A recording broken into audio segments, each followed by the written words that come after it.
Tonight in Arkansas, there's a mother tucking in her daughter and turning off the light. A business owner's burning the midnight oil. An at-home dinner date is plating up possibility. And it's all happening under one roof. How?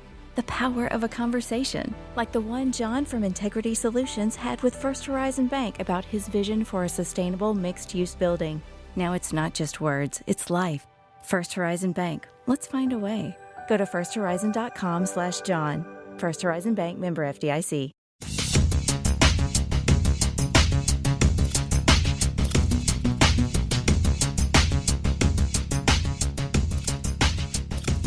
Welcome to this podcast, Season 3, Episode 16, Stardate 98486, Mark 13. My name is Timothy. I'm in Toronto, Ontario, and I'm joined once again by Jonathan Kuline in Mississauga, Ontario. Hello there. We're also joined by Jaime Lopez Jr. in Seattle, Washington. How's it going? And this week we'll be discussing the Star Trek Discovery Season 3, Episode 6, Scavengers episode, Orama, or something like that. Anywho, all right, let's jump. I guess we have no Ask Spockcast because nobody loves us, right? No? Do we ever check? I was going to say, when was the last time we checked? I've checked every once in a while. I haven't checked in a while. In a fortnight? Yes. You can tell I've been watching The Crown, right?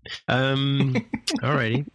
Let's jump in with Jonathan's first fact-checked. Yeah. So on our last episode, we were having a good conversation about 007 and the 00 agents and the fact that Lashana Lynch is going to be 007 in the new James Bond movie. And so we had this conversation about how were there other 00s? Of course, but after 25 movies, it's hard to keep track of everything. So there's this great article that I found a link to. We'll put it in our show notes from Screen Rant, where they talked about the fact that it isn't the first time we've seen a female 00 agent. Of course, 007 has always been James Bond, but we have seen in as far back as Thunderball, back in the Sean Connery era, there was a female 00 agent present at a briefing scene. And basically, this article outlines all the different times we've seen a female 00 agent. There's one in World Is Not Enough, but it is pretty poor and Spartan.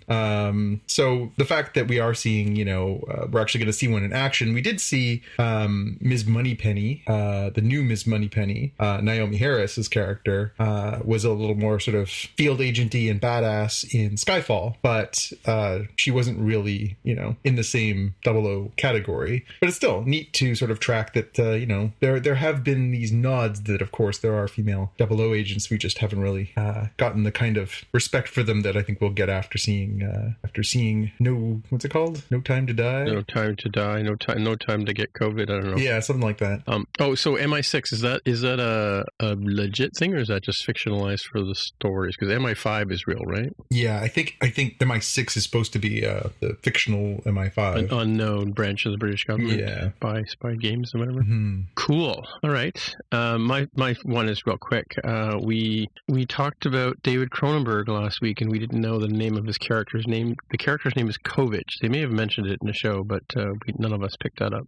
I got that from the IMDb database. And my second follow-up is the three seashells that Jaime mentioned, and of course, Jonathan guffawed. And I had to go look it up because I couldn't remember what the three seashells was about. Well, that's a fun one to say 3 times fast, isn't it? Yes, it's a reference from the. It was not Judge Dredd, but it was Demolition Man. Demolition Man. Is that Judge Dredd? It's the same actor. It's Sylvester Stallone. Yeah. Oh, okay, but it's not the character. Not the same character. No. He plays. Yeah, and John so Spartan. he plays a fish out of water. He's beamed into the future, and he goes to the bathroom, and he comes out and says, "There's no toilet paper," and they look around. And they go, "He doesn't know what the 3 seashells is for." Yeah. So of course, now somebody will have to explain what those are for us, I guess. Anyway, and my last fact check here is Star Trek canceled. Well, I said it was canceled. Apparently, cancel was not the correct term back then. They were threatening to cancel it out after the second season or during the second season because it initially had high ratings and then kind of just became a sort of an average show. After the first season, it dropped from the 52nd position down to 94 it's dropped to 52nd position out of 94 programs. So NBC was not happy with that and threatened to cancel the show. And of course, the word got out, and fans of the show, led by one guy named Yo Trimble, he started a letter writing campaign for the first time, because it says it was unprecedented. And they basically got the network to keep the show on the air for at least almost another season. But yeah, that was a famous story about Star Trek being, it was the letter writing campaign that brought it back to life. Yeah. It's the not really pre-Twitter Twitter. Yeah, well, that was how you. I think that's how you did Twitter. You just basically shamed the Office into thinking it was a bigger deal than maybe it was. I don't know. Well, we used to say that at the newspaper. If somebody takes the time to write a letter, they're not representing one person. They're probably representing a dozen at least, right? You think? I think that's the idea. Is that most people would be irate but wouldn't write a letter. Nowadays, of course, people just pull out their phone and off they go. So it's easier to get a real gauge of how they're reacting to things. But back in the day, if somebody took the time to write a letter to the editor, they meant it. Right. Took effort. Took out their personal stationery. Right. Put a stamp on it. Sat down at their Smith Corona. It was a serious deal. Started melting down the wax. That's right. Got their ring ready. That's right. They had to get a Raven had to bring it. I mean, it was a whole production. My dad used to write letters to the editor. Anyway. All right, cool. Move on to the headlines. It's time to have jingles on this show. I will kick us off on headlines tonight, and I'll kick us off with a bang. So this came out yesterday. We're going to see Wonder Woman 1984 this year, after all. Oh, wait. In theaters. Oh, wait. Maybe we are or we aren't. So we'll get into that. So Wonder Woman 1984, the long-delayed sequel to the very much successful Wonder Woman film, is coming out on Christmas Day. Warner Brothers announced that it is debuting on HBO Max on December 25th, and it'll also be opening in U.S. movie theaters at the same time. Internationally, where HBO Max does not exist. You get butter on your COVID when you go to the theater? Internationally, it's going to be premiering in cinemas a week earlier on December 16th. Now, for the purposes of box office, Canada qualifies as domestic, not international. Ooh. So, theoretically, it is opening here in Canada on the Christmas Day, but we also don't have HBO Max. So, we also don't have theaters open on Christmas Day. Well, that's for debate, depending on, of course, where you live. But the bigger issue is if it's not available because our theaters are closed and there hasn't been any clarity on whether or not it will be appearing anything up here, it does lead the mind to wonder, will this be picked up by Crave with HBO? How is this going to appear? Oh, right, yeah. Mm-hmm. So no immediate answers to that. I haven't seen any. I looked around today to see if I could find any comments. I imagine that there will probably be a lot of questions being asked in the wake of this. This just came out last night. But yeah, I mean, we've been talking over the course of our season about how all these different dominoes have fallen, and the move to put Mulan on Disney Plus, some of the decisions that are being made. This is the biggest one so far, by far, to go to a streaming service. Now, obviously, Warner Brothers and its parent company AT&T are wagering that a movie with this kind of star power and fan base will lure people to subscribe to HBO Max, and that it's probably the closest thing they can come to trying to recoup the sales. But this had potential to be a $1 billion movie. It cost $200 million to make, and given its success of its previous film and the overall fan satisfaction with that franchise, it was probably a solid bet to make at least $1 billion. And to make the decision to give people the window to watch it at home and to pay a minimal amount to subscribe to HBO Max to do that is a pretty milestone decision. So I guess I'm going to throw this one to Jaime first as our designated American. Would this be enough to entice you to HBO Max? Yeah. So my significant other and I were talking about this when I said yesterday, I was like, oh my gosh, it's coming on Christmas. And we saw the trailer and confirmed, and it's not an extra price. It's not like what Disney decided to do with Mulan of oh, it's like you're paying for the ticket you would have gone to the movie theaters. It looks like HBO Max is probably trying to really, really kickstart their whole, subscriber base. So, this is an incentive for people people to subscribe. And we've been building a little catalog of like, oh, we need to watch this. Oh, we need to watch that. We need to watch this other thing. And this is one of those ones of like, oh yeah, that probably means in the Christmas time frame, maybe not necessarily Christmas Day, but this winter holiday, we're definitely going to be subscribing for at least a month, binge through everything, watch Wonder Woman 1984. So I think it's job well done. I mean, it's really up to HBO to like, okay, you got me to stick around for 1 month. Can you do it for 2? Can you do it for 3? 4? I mean, just keep having that good content, and we'll continue subscribing, right? I mean, that's sort of what I want out of what they're doing here. Well, and the word is that it is only going to have a limited run on HBO Max too. It's not just going to be ad infinitum. It's there for a month. And I missed that part. So there's definitely a ticking clock on the don't wait around to do it. Yeah. So it sounds like they're going to put it on there. It's sort of as an enticement. Obviously, their timing is deliberate. They're going to put it out there over the holiday season when a lot of people will be at home. A lot of people will have some time. So the window is very strong for them. But I think the goal is we'll put it there to entice people in, and then hopefully they'll fall in love with more of the good content we have there, and then they'll continue to stay with the service, at which point they'll pull Wonder Woman 1984 off and probably put it onto the on-demands, the streaming, the iTunes store, and all the traditional money-making venues. You can purchase a copy and own it, all those other things. So yeah, it's I don't know. It's a big move. I mean, they're not going to make $1 billion. There's no math that works out that way. So this, as a canary in the coal mine, in the same way that Tenet was and that Mulan was, let's put Tenet out in the theater and see how we do. Well, the answer is okay. Not good, not great, okay. Mulan went to Disney Plus. We don't have strict figures on that, I don't think, but I think there was certainly some people who, felt like that was worth it.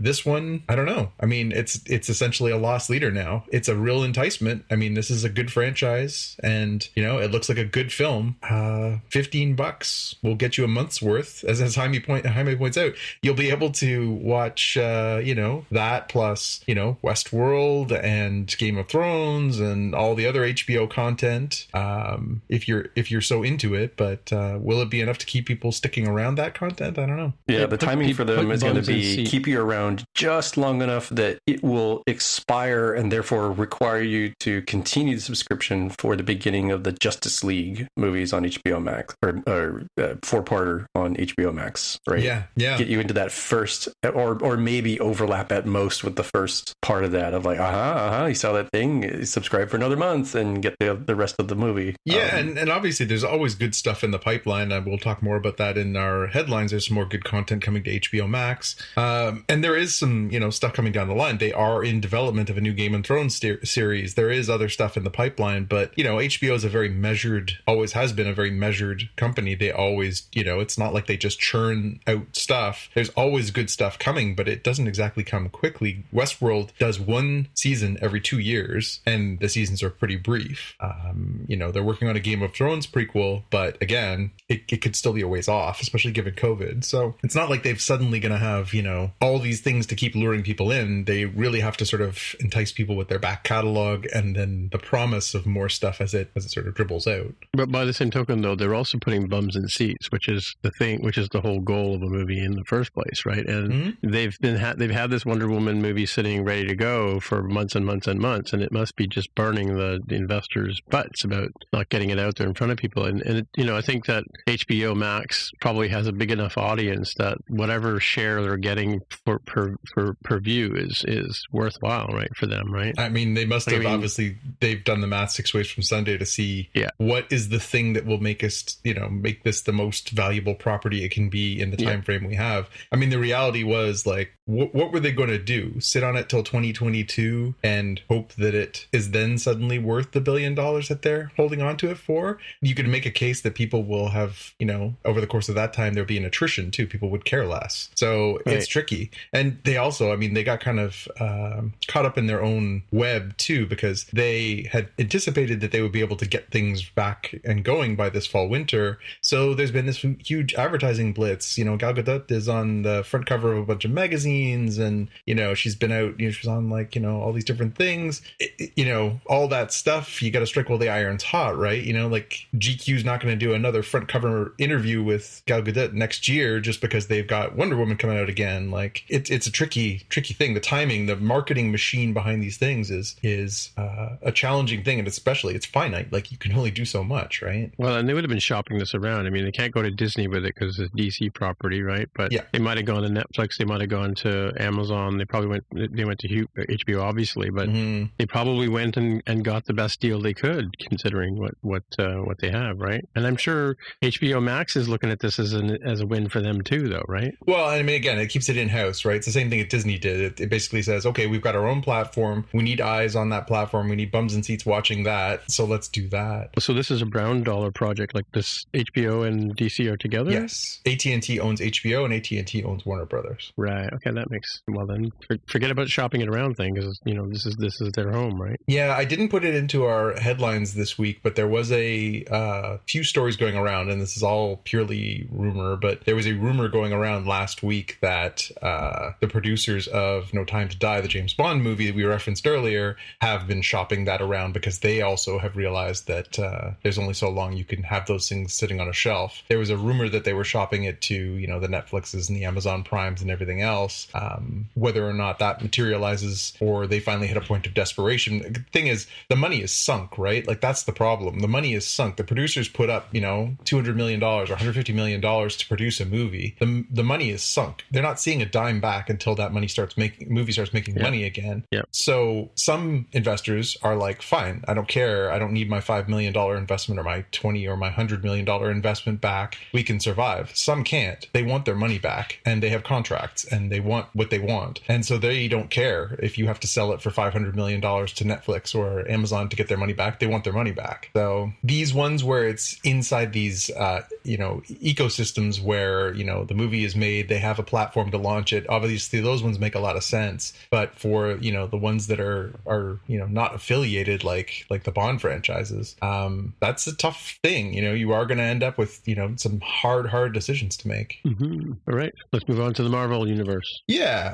I'll try and pound through these ones really quickly. We knew that we were getting another Thor movie that was already out there, but interesting to know that they were going to get another star in the next Thor movie. So we knew we were getting Thor: Love and Thunder, and we knew Chris Hemsworth was going to come back as the titular Thor. We got news this week: Chris Pratt is going to be rejoining, teaming up with his fellow Chris, and he's going to be Star-Lord again. He's going to be Star-Lord again. So at the end of Avengers Endgame, Thor sort of heads off into the galaxy as he's jokingly the Asgardians of the galaxy. He is, off to have these, new adventures, and is leaving with the Guardians of the Galaxy. We know that we're going to have to wait a little while to see Guardians of the Galaxy 3 because James Gunn was working on Suicide Squad 2. So it makes sense that they can sneak a little Chris Pratt in there, give people a little Guardians of the Galaxy sampler platter, and wet people's whistles while they're waiting for Guardians 3. But yeah, nice to see him back in his Star-Lord character. Next up, speaking of Suicide Squad, good little teaser this week. We found out that Rocky's joining the Suicide Squad. Sylvester Stallone is apparently going to be in the Suicide Squad movie. The Expendable Squad? Yeah, made by the aforementioned James Gunn. They have not said what character he's playing, though, leading to some speculation that he could be the voice of King Shark, the big giant anthropomorphized shark monster character, which would probably make sense. I could see that because he hasn't been spotted, obviously filming anything, so we haven't seen him around. So that makes sense that he would be that. But yeah, another big star. This movie's already got a lot of star power. It's got Margot Robbie and Joel Kinnaman, and of course Idris Elba's joined, Nathan Fillion, John Cena. So yeah, add another star to the pile. Cool. All right. My one is you were just talking about the potential earnings or whatever we don't know, blah, blah, blah. Disney has, in fact, revealed the updated subscriber numbers for Disney Plus and for Hulu, surprisingly. So it's quite big. They claim they've reached 73 million paid subscribers as of October 3rd. And Hulu has 36 million subscribers. That's quite a large number. We have no idea how many people are using Netflix or Amazon Prime for that matter.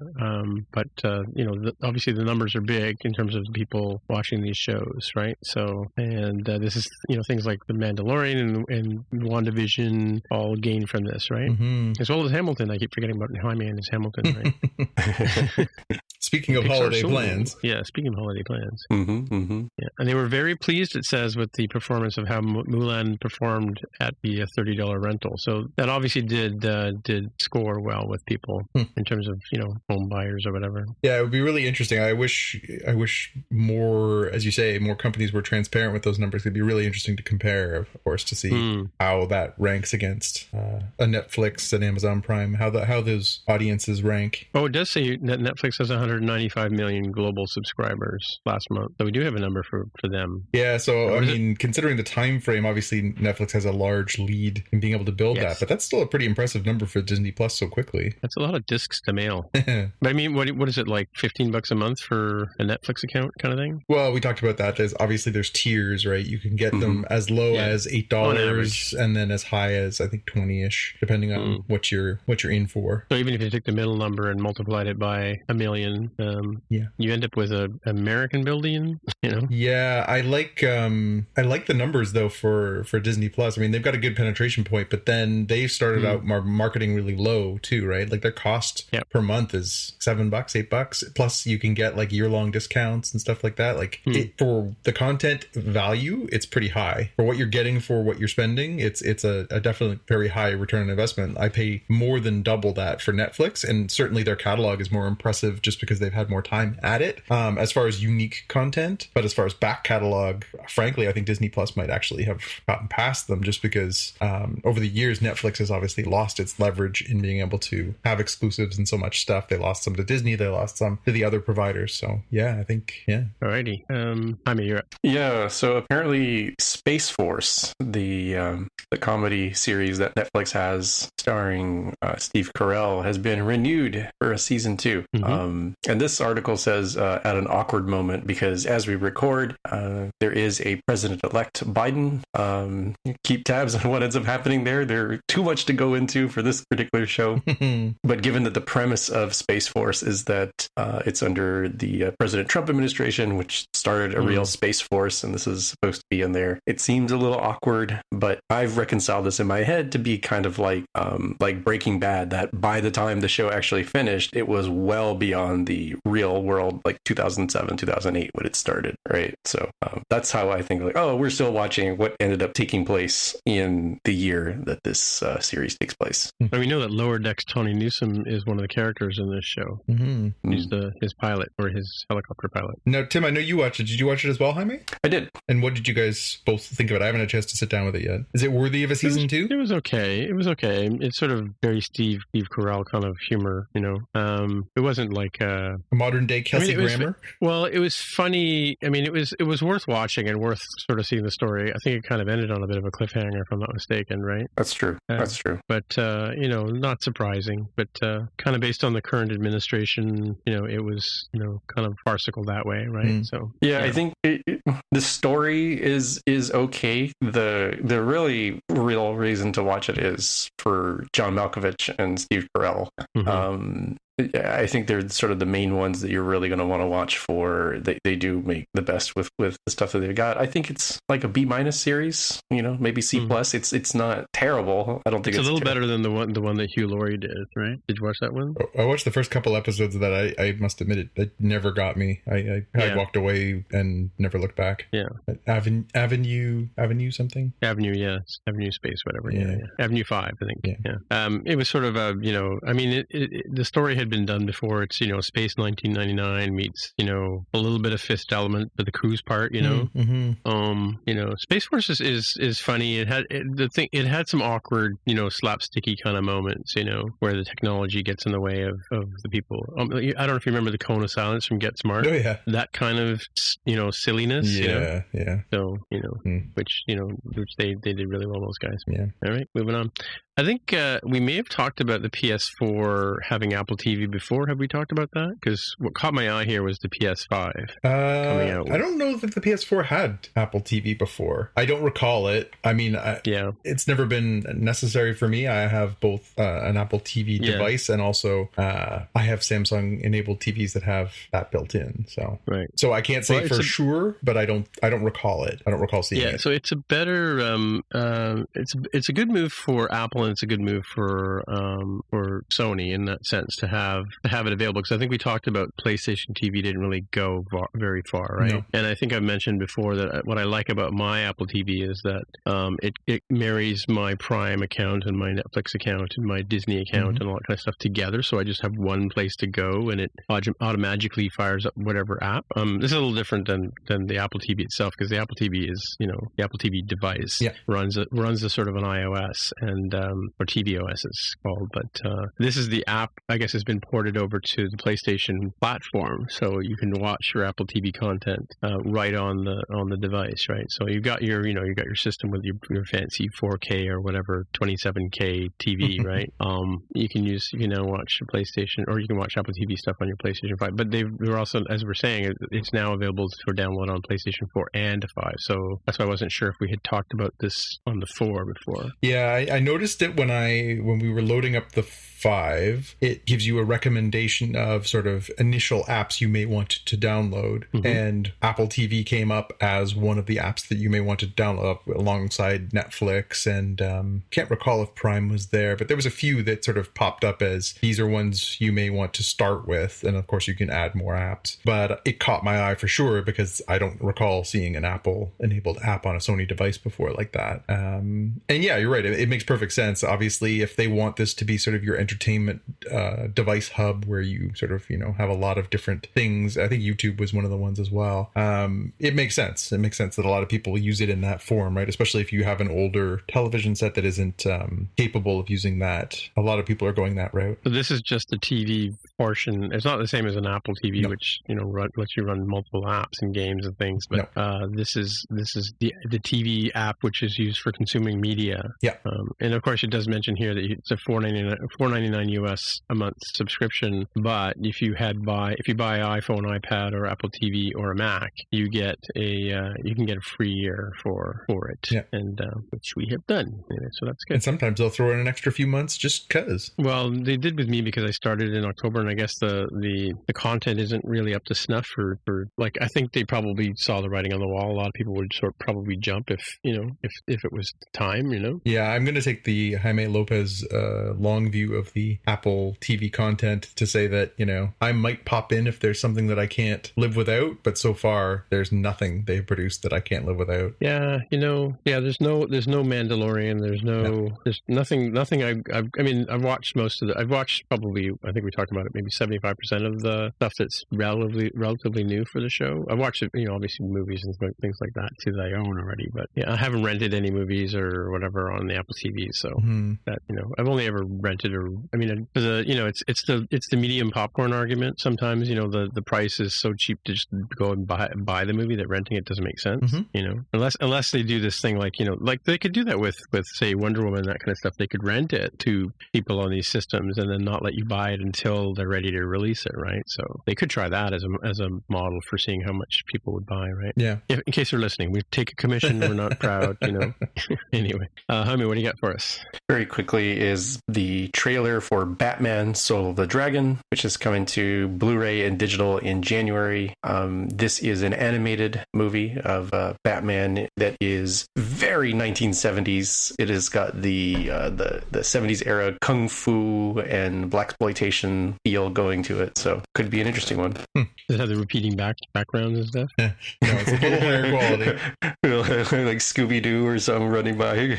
For the Flintstones, they run by the same chair 20 times. Yeah. Have you been keeping up with all the animated DC properties, Jaime? I've watched some, but I've missed the last sort of few. I haven't watched some of the Justice League Dark and stuff. No, I was for a while, and then they just have so many of them, and there's like a handful on Netflix. So I'm really hoping that there is some section of HBO Max or something that just has them all collected the way the MCU is on Disney Plus. Yeah, I was disappointed because it was a while back. It was probably a good 4 or 5 years ago. They switched animation styles. They were doing a lot of the DC Universe stuff was following that sort of Bruce Timm Batman animated series style of animation, and I really liked that. And then they started sort of experimenting where some of the series they were doing adaptations of comic storylines, and some of them they were trying to sort of pay homage to the artists that originally drew it. So they were doing the art style in the style of the artist, and I was okay with that. Sometimes it worked and sometimes it didn't. And now they've gone to an animated style that is sort of very unusual. It's kind of a hybrid between anime and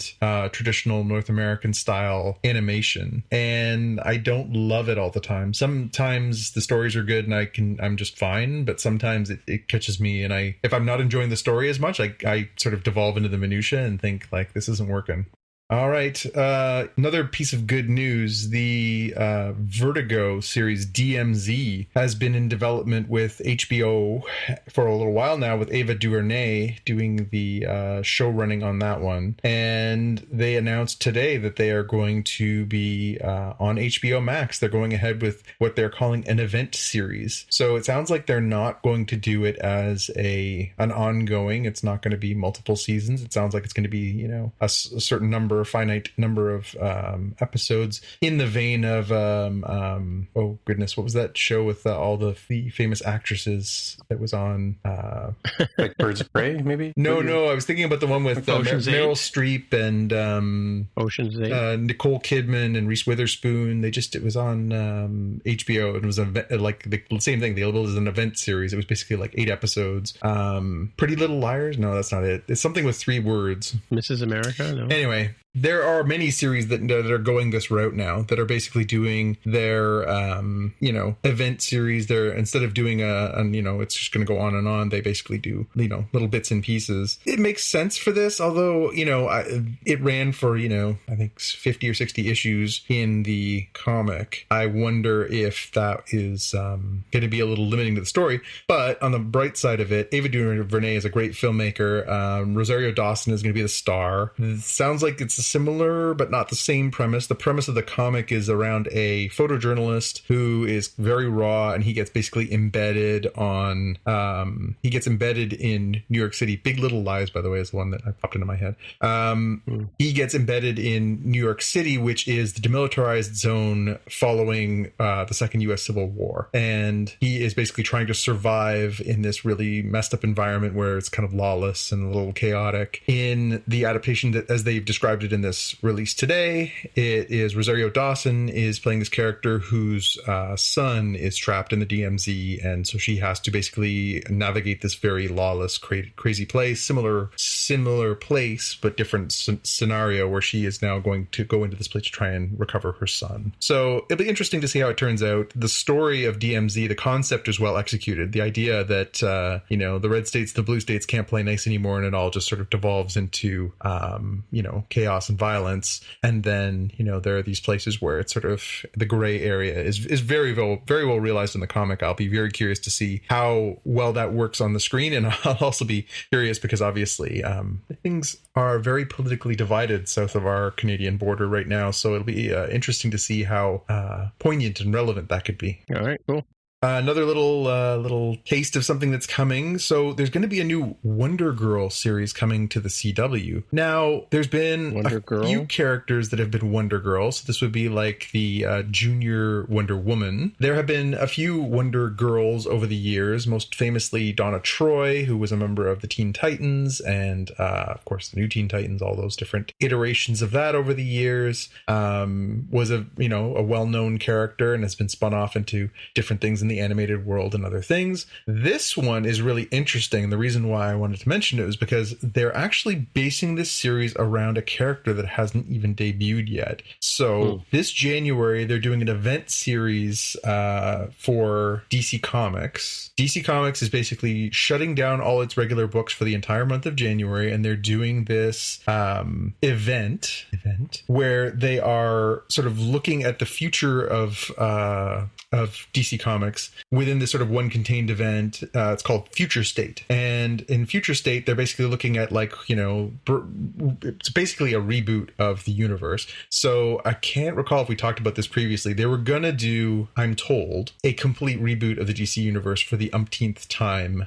Was in the offing for this year, prior to the DC bloodletting. They were gonna do this. Apparently not everybody was happy with it, and the people who were for it have all moved on, and the people who were against it are now the ones in charge. But they had already done all this work. So what they decided to do is basically take those, you know, introductions of the new characters and use this as a giant sort of event thing, and then they're just going to go back to their regular business. But if some of these characters hit, then they'll find ways to work them into DC continuity, I'm sure. So all of that preamble to say, this character that they're introducing in January is going to be the new Wonder Woman. Her name is Yara Flor, Flor, and she is going to be the new Wonder Woman. Well, that's the character that they're going to base this series for CW that they're developing on, which is a really strange choice. So obviously they're privy to all the possibilities of all these different things, and, you know, why it works and why it's different and all these other things, because they already have the work in hand. But it's really interesting choice that they are going to develop a whole series around a character that no one's ever seen before, and then give it a name that people are familiar with to a certain extent, and to root it into the DC universe, which again is sort of, right now, it's CW's bread and butter. So interesting choices all around. Yes, I've stunned you both into silence. I can tell you're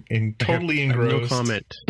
Yeah, I'm trying to think of how they roll with it. I could see why there might be some confusion of, like, oh, is it like Superboy where this is young Wonder Woman, and it's not. And I guess having it be the Latinx character is like, well, obviously when you look at the person, they don't look like Gal Gadot. So it's like, oh, okay, it's another person who's younger and has a similar title. Okay, I got you. Now, where's the toys, right? Yeah. Where's the Happy Meals and stuff like that, right? Like, I think that's probably how they're going to roll with it. Yeah, and it is, I will say, is a good point, Jaime. This article that I've got a link to from Deadline does point out the character is Latina, and she's supposed to be the child of an Amazon warrior and a Brazilian river god who discovers that she has these powers and decides to sort of take up this mantle and everything else. The series is being led by a Latina person, and the lead character is going to obviously be Latina too. So this is obviously all positive that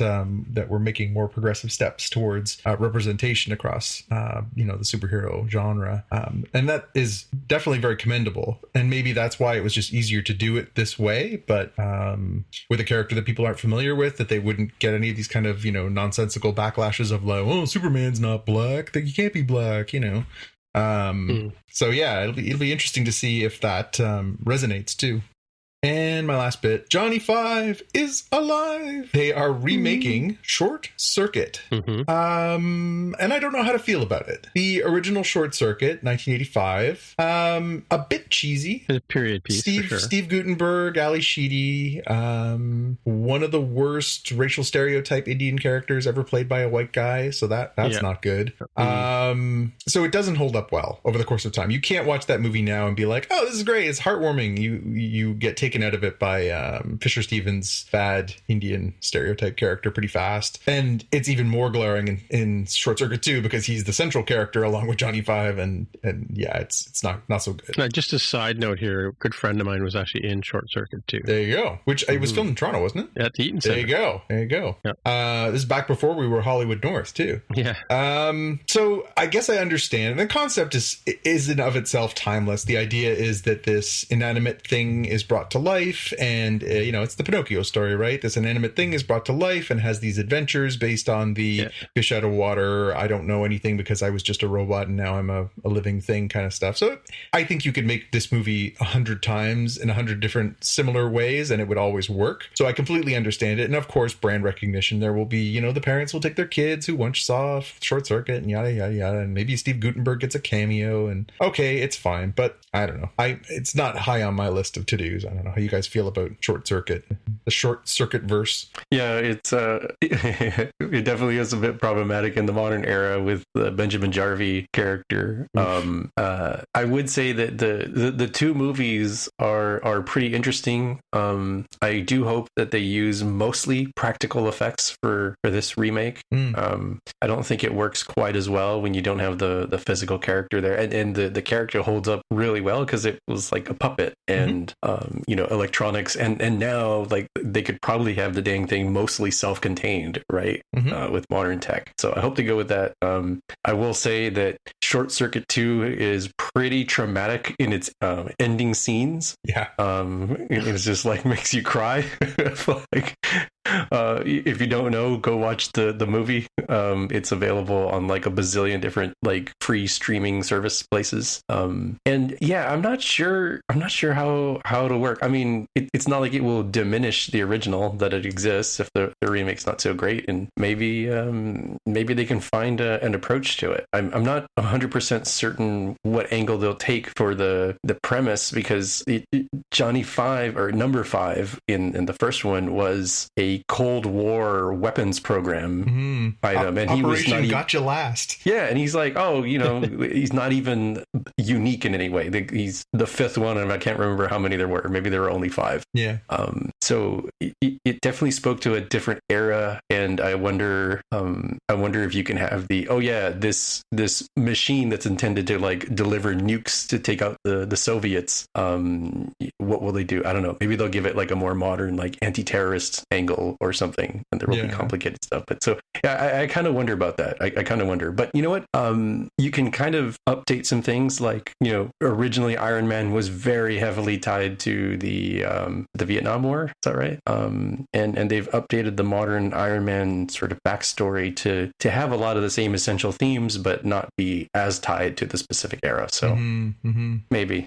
But the Latinx angle to it made me post the clairvoyant follow up here that says like, they already covered that in Short Circuit 2. There already was a Latinx angle, and the short clip here is where the Hispanic gang has vandalized Johnny 5, and he doesn't even realize that that's what happened. Not exactly the best representation of the Latino community at all. It's just it's the worst stereotype of the 1980s. The way they portrayed Latinos in film. It's very on brand with the Indian face white guy actor sort of thing. So at least it's consistent thematically. Yeah. So this movie is basically just an apology to the community for the last one.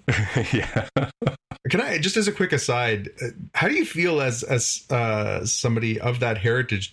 How are you with the term Latinx? I'm complicated, and probably because of my age. So I identify with Gen X more closely as being younger Gen X, but apparently they moved the bars on the timeline and said, no, you're actually early, older millennial. And I feel like I'd have to be closer to like the true sort of sweet spot of millennial to have it make sense. For a very long time in my life, it was Latino, and I understand the aspect of that not being inclusive, because it is the masculine form of the term, which wouldn't necessarily be inclusive of Latinas, even though to me, again, as a Latino male, I'm like, oh, what's the problem? It's like, well, you don't see the problem because you don't hear it from like it not fitting you. So I understand it from that aspect, but it feels like like there should be an alternative term because it's a very weird term. Like when I read it for the very first time, I was like, so how do I read this? Because it should be like Latinx or something. And I think I've heard people say Latinx. I'm like, but that just puts English at the very end of it. Yeah. This feels like a regression in the other direction for a different problem. Yeah. Yeah. I just find it interesting because I've seen, obviously, both these stories we just talked through have that presence, and it's certainly starting to become more of the vernacular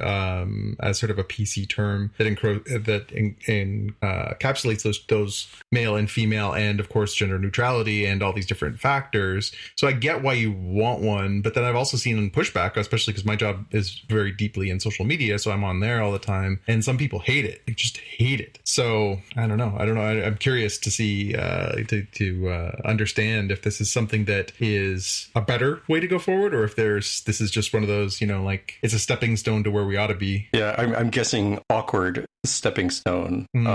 As folks have, let me spend 30 seconds on this because, again, this is one of those things that I never really had to think about what is the distinction, because all three of these terms actually do apply to me, given my background, Mexican American heritage. So Hispanic is apparently all peoples who have Spanish speaking background, which notably does not include like the people of Portugal or Portuguese speaking folks, or like Brazilians. Yeah. Right. So, Latin America, Mexico, Guatemala, Chile, Argentina, probably Spain itself. Latino covers the Latin America heritage, which coincidentally includes a lot of those same people, but also starts lumping in folks like Brazilians who don't speak Spanish, again, speak Portuguese, and others. Distinctly does not include the Spaniards because they're not in Latin America. And then you have Chicano, which is very specific to Mexican heritage, which I do have. So again, for me, like people are like, oh, which one? I'm like, I don't know. I don't care. Because I knew all three applied, but I never really thought about the actual distinct differences. So talking about as happened in the election, is like talking about the Latino vote is kind of like talking about like the Asian vote. And then you have to start talking like, oh, well, that includes India as well, right? Like, and gets really awkward and weird. It's like, okay, we probably need a better term then to make this more clear. Yeah. Interesting. Let's get hyped. Yeah, on brand for the well-timed Wonder Woman 1984 on HBO Max is the official teaser update to Justice League Director's Cut, and we should get super hyped. We don't have a date. I highly suspect it will be just very interestingly timed after the Wonder Woman 1984 month subscriptions end, right? Either overlapping so that you get the first part of the Director's Cut of the 4-part, for those who don't remember, or none at all, and then, we got you to subscribe for another month sort of thing. And it's definitely going to be a completely different movie. The tone is so different. You see characters like Darkseid, which is roughly the DC Thanos, or Thanos is the Marvel Darkseid, and other stuff like Cyborg's dad going all Mr. Manhattan or Dr. Manhattan, and like disintegrating and all sorts of weird, cool stuff that looks like a lot going on. Yeah, it looks good. And then there was a little tease this week. They said that there's only going to be about 4 or 5 minutes of brand new shot content that's going to be added to it. A lot of it is just updating visual effects that were never finished, and then repiecing the Isn't stuff it going to be shot. like 6 hours long or something like that? 4+, yeah. Wow. Yeah. And apparently it also, again, take this with a grain of salt, these are all, blogosphere rumors, but there is word that it does very neatly set up a sequel. All right. Well, that's it, folks. We're at the part of the show where we talk about Star Trek Discovery Season 3, Episode 6, Scavengers. And this time, Jaime is going to do the recap, so take it away, Jaime. Yeah, so we start off with a beautiful scene of the USS Discovery getting a refit or retrofit, depending on how you think about that, with new cool technology, such as the disconnected warp nacelles that they had noticed in a previous episode on the Voyager J, and other tech, but also a -A designation on the Disco. I don't know if we want to talk about that now, or if we want to talk about that as later in the recap. Yeah, that was an interesting one. The decision to consider that a brand new version of the ship, so much so that it's got a new designation. We get into the history of the A's. I mean, there's going to be a new model kit. So do we need to get into the history of the designation A and why it's used and what it means? Again, sometimes it means it's a brand new ship. Sometimes it means it's a retrofit, right? Does it? Oh, okay. Well, the only there have been renames of like the USS Yorktown Crown becoming the Enterprise A or the Sao Paulo becoming the USS Defiant. Mm-hmm. It didn't get marked as A because of money to change an actual model, but it's effectively an A. There have been new, dash letters like the Enterprise D, B, and C, and others. It's because Kirk blew them up, though, right? Yeah, and this is why we can't have nice things. Usually an honor thing. I think, and I'm surprised that they didn't cover this in the episode, that you either have the more realistic take, which is, well, the Discovery is supposed to have been lost many, many years ago, and it's kind of weird to have this old ship hanging around, so let's just pretend it's a new ship in honor of that original ship, right? And that way it won't be quite as weird of a story to cover with the timey-wimey stuff. Or you go the I don't know if they have this television show in Canada, so I apologize. You go the this old house route, where sometimes they leave nothing but the fireplace and they've built an entire new dang house and pretend that it's an upgrade to an existing house. Right. Yep. Yeah. Yes, we know who Norm Abrams is and Bob Vila and those guys. I suspect that maybe he was Canadian or something, because secret Canadians are everywhere, but I wasn't sure. He wore a lot of flannel. Yeah. From New England. Anyway, carry on. Yeah. So we get into Saru speeching and meeting with the Admiral and presumed senior staff for the Admiral, talking about, Discovery's been spending, a few weeks getting retrofit, and the crew is getting retrained and learning, new stuff about what they've missed and what's going on. And it goes into a sort of a situation room for the Admiral of like, okay, well, this ship needs to go over here to take care of this problem. And, there's bad things going on in the neighborhood over here, so this ship isn't going to go over there. And Saru's like, dilithium is hard to come by after the burn, and, we can just be there instantaneously and go through this really fast. And Adam's like, I understand your enthusiasm. However, you're our fast responder, and we want to just save you for like real critical situations, right? Where we actually need your speed, not because it's convenient, right? I don't want you off doing something else completely out of communication and then coming back and whoops, we sure could have used you for the actual emergency to come up, right? That I think it's going to be an interesting balance here for the Discovery, where they're the emergency firefighters and not the let's go see what's happening. Let's take this this bride, this mail order bride, and deliver it to this ambassador somewhere, right? It's going to be like, no, this is for truly critical situations. Yeah, and I think it's going to lead to some interesting quandaries for the ship. It was a science vessel, right? Like they say that explicitly in the previous episode. We're a science vessel. We're explorers. We are, used to solving mysteries and figuring out new things and all that stuff. This puts them, you're exactly right, Jaime. It puts them in the position of being completely the opposite of that. Yeah, and from previous episodes where I said that I watched Discovery on the broadcast to see what that was like on CBS, I was reminded of the fact, and they haven't talked about this as much in season 2 or season 3, but Stamets was really angry that he's like, I'm a scientist, why am I being drafted into this war to use my technology for fighting, right? And so I wonder if they might come back to that approach of like, I thought we were a science vessel, why the heck are we going out and firefighting here? Why are we blowing stuff up? Why are we doing, probably shady things they're going to have to do in the future versus why don't we go out and explore? Yeah, I think it does set up an interesting just internal conflict, the idea that they are now the opposite of what they intended themselves to be. Right.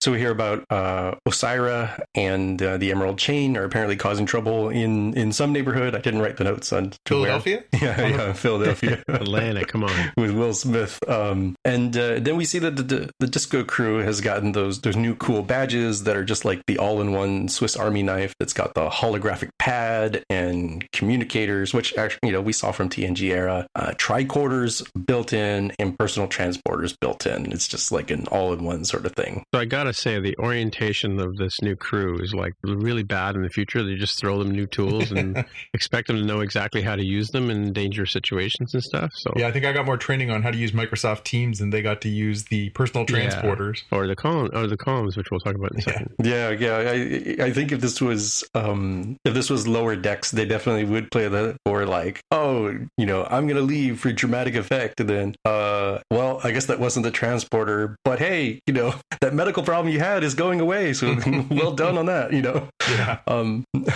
And we see that the other parts of the ship have gotten upgraded internally as well, and that the consoles for the con and navigation have the programmable matter that you interact with, still using a very similar design to keep the Discovery crew like not too bent out of shape of how different it is. And the apparently holographic interface will just adjust to whatever you need. So it's not a generic user interface. It is literally whatever makes sense for you personally. And you see like I forget his name, but the weapons officer Reese, I want to say his name is. Yes. It takes a little like model of the ship and sort of moves it around. So you can see that Tactile has some interesting uses there. Yeah, I think it was you last week, Jaime, that called it the Minority Report stuff. It's very much so. It feels like you move this with your hand, twist this, do that. Definitely has that feel. Yeah. And speaking of the personal transporters, the alien engineer or ops, I can't remember what he is, scientist or something, Linus,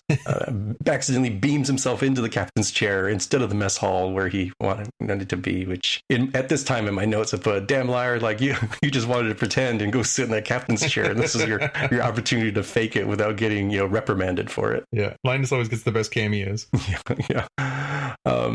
And then we see a different scene where there's a hologram of Book talking about the finding a black box that he's been able to find. It's over in the Bajoran Exchange. Apparently these black boxes come from destroyed burn ships. But Michael says, hey, if the burn happened simultaneously everywhere at once, all of those ships should have been destroyed at the same exact microsecond. But she's already gotten 2 in the past year when she was sort of traveling around without the disco. And it's slightly off, which implies that there might be an origin from which the burn emanated from, right? Idea being that the closer you were to the burn, the earlier in time that the explosions would have happened for you, as opposed to as you were further away in the galaxy. So isn't the cat driving the ship at that point? Well, the cat is the only occupant of the ship anyways. Was that come later? Or? No, that's the scene. Grudge shows up in Book's ship, and that's where they get the data download about the black boxes. Yeah, I don't think we talked about the cat, right? No, we didn't talk about the cute scene with the cat on the view screen. Grudge is the cat's name. Grudge will come up later. Yeah. So Michael wants to go, help Book, and sort of like, look, I understand what you're trying to do here, but like you can't do this, right? We need you here to follow orders, and we have a particular mission that we need, and Discovery might be told to go, take care of one of those neighborhood problems, be first responder, and we can't have the Discovery just going out there without its commander, without its number one, its first officer. So of course Michael goes immediately to Giorgio. It was like, hey, here's this thing I want to do. She was like, yeah, you already had me at like unsanctioned mission. Let's just go do it, right? That's your character. Yeah. So Michael and Giorgio end up taking Book's ship and heading to the planet Hunhao. And en route, Giorgio gets this weird memory or vision, like it's this weird, shocking thing that she sees of the Terran Empire logo and her bloody hand, and somebody who's wearing, I don't know, like a funeral mask or a Spider-Man mask. I couldn't tell what it was, how quickly and briefly they showed. And she says, San, which I presume was the person's name. And clearly there's a lot of emotion going on there. But this might be what she was encountering when we saw last episode, where she was completely out of it and didn't respond at all to Michael for a good few seconds. That will come up later in the episode of what's going on there. So we see this more than once. So the ship that they're on, Book's ship, I can't remember if it has a name, but Book's ship arrives at Hunhao. It has a whole bunch of like scrap just sort of around the planet from the burn. Apparently this is like this junkyard, scrapyard, where they do sort of take pieces from these ships and like use it for stuff, right? Use it for the raw materials. In orbit though, Giorgio's quarreling with a person named THOR, who's a Orion person, about like, will they allow him on the planet or not? And they go back and forth. She's like, look, bro, like I have real dilithium, so your boss is gonna be real mad if you don't let me land and trade, right? And that convinces him, like, all right, let's go for it. And we learned that Book apparently had this cat collar thing for Grudge that he could use to figure out where the cat was, but that Michael has reverse engineered it to do the opposite direction and try to track Book and can't see where the heck he is. And it meows. Yeah, I don't know why it meows, but it does. That made me laugh. Both times it went off and it meowed, I laughed. Yeah. And we do end up with a scene of Tilly going to say hello to Grudge, and Grudge being very cat-like and just having no concept of personal space, climbing all over Tilly until having to like bend and contort awkwardly until he's like, all right, let's put you back in the box. And nope, as cats do, they like to run under the bed where it's very difficult to get them out from. And we're back on the planet where THOR, who's the nephew of the aforementioned Osira, greets Michael and Giorgio. They're claiming that Michael is like a slave or subordinate of some fashion to Captain Giorgio. That's their undercover story. And they're walking around looking for old tech, like 24th century self-stealing stem bolts. Oh, such a great callback. Self-stealing stem bolts. To the No-J Alliance consortium. I forget what they called it, but it was Nog and Jake from Deep Space Nine. Yeah. Ended up with a whole load of self-sealing stem bolts. You've got a hand phaser, a Type 2 phaser from the TNG era. And we do see this Andorian, who we later learn his name, Rin, who's not looking too great. He's got his antennae cut off, or he's missing them is what we know at the time. And he puts this weird device on a man, and it's like a little button circle implant thing around the nape of the neck. Didn't they put one of those on R2-D2 and C-3PO in Star Wars? It is pretty restraining bolts. Yeah, restraining bolts. It is pretty similar. It does make me think, given what we learned of its use case, that it's kind of like, if you've ever seen Battle Royale, it's kind of like those little neck thingies that they wear. My mind went to Running Man. It was Running Man immediately. Oh yeah. That's right. Yeah, this is the scene in Running Man where the exact same it like plays out like it's a shot for shot homage. Yeah. So of course Book is there, so he's part of the enslaved labor there, picking through all the scrap. And apparently this Bajoran is accused, and I believe confesses to stealing a water ration. Right, he was just a little thirsty, and he's forced into this sick game for his life, where we learn that those little disc things are part of the security system, where they have this perimeter wall. It's not a physical wall, but it's like an electronic digital wall that if you run out past it will cause the top of your head to be blown clean off by that little implant, which in my notes I wrote that it's kind of like what Anakin Skywalker described in the prequels, where he said they implant this thing in you so you can walk around wherever you want, but if they discover you left, like, they can just blow you up remotely, right? And this happens in that sick game where the THOR has got his handgun and is told the man, hey, go run. We were doing some maintenance, so it might not kill you, but this gun will definitely kill you, so I'm just going to keep shooting to convince you to run out there and make a point of you. And we see Adira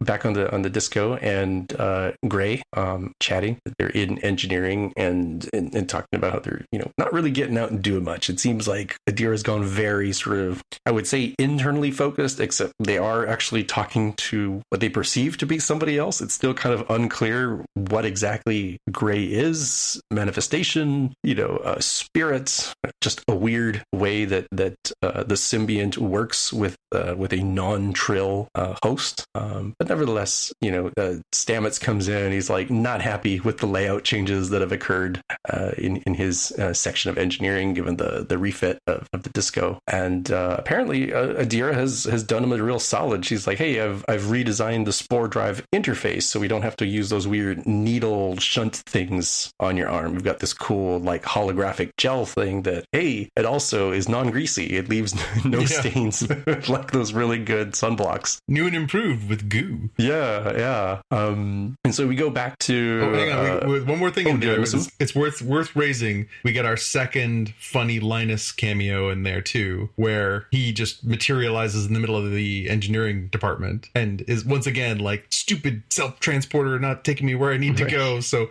it starts to become a running gag that right, Linus can't figure out how to work the personal transporter. Yeah.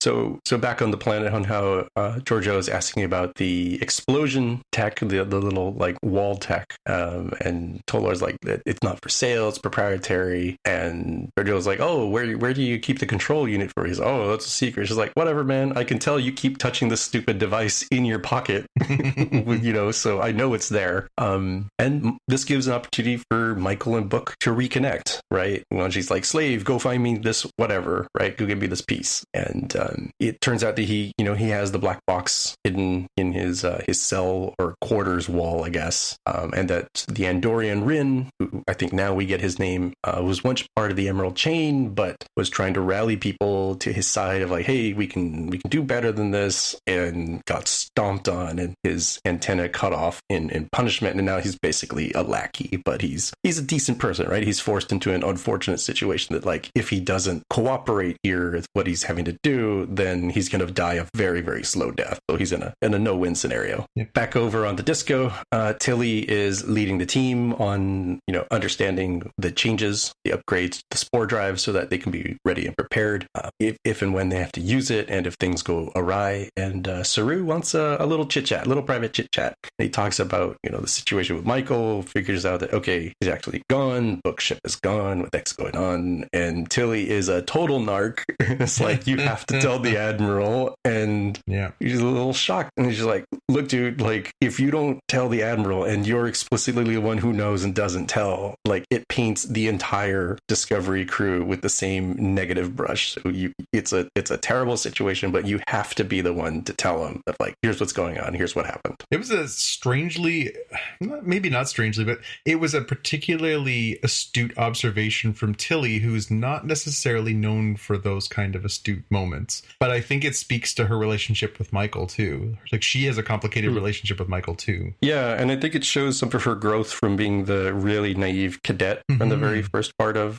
season 1. And when she says, I think if I was in Michael's situation, I would have made the same choice. And Sarah was like, I don't think you would have, right? I think you're a very different person than Michael, that your heart might have been wanting to do it, but I don't think you would have actually done it. Yeah. So distractions have occurred in the junkyard. And so Tolar has to leave Giorgio and Michael alone for a while. He's like, whatever, just have the drone watch them, right? At least have somebody observing them. Well, during this time, they walk over into this little area pretending that they're looking for tritanium. Michael picks up this metal piece and the drone analyzes, like, that's not tritanium, and then immediately gets bashed by Michael, who just hacks it to bits. I wrote it down as drone pinata. Yeah, that's essentially what it was, just floating in there. Yeah. And so Book and Rin take this opportunity to plot to leave. Like, do you think you can convince people that, like, these folks are coming to save us? They're going to be able to shut off the wall and we can all run out of here. And Giorgio makes a little device out of the scrap pieces there, and we end up switching back over to the Starfleet base, where Saru eats so much crap in front of the Admiral as he has to explain what ended up happening here. Right, this is a terrible situation to be in as a leader, where, hey, let me tell you about this terrible thing that happened under my command. Yeah. I think anybody who's ever had to manage people understands that moment of, well, my team member did this, but I'm the one who's going to have to eat the crap burger. Exactly. Stuff happens on the planet, in the junkyard. Tolar takes Michael and Giorgio captive. They're over in the little, control center area, and this is the opportunity for Book to lead the charge of, like, hey, we can leave now. Like, we got to go. Let's stop, Viva la Revolution sort of thing. And Michael and Giorgio, fight the captors, but oh no, Giorgio has another one of those visions where she's just it's in a trance or stuck, PTSD style. And this is while Michael is getting the life choked out of her. She's like, get the stupid control, help me out here. Eventually she does come back to her senses. She just, kicks Tolar and steals the device to turn off the perimeter wall.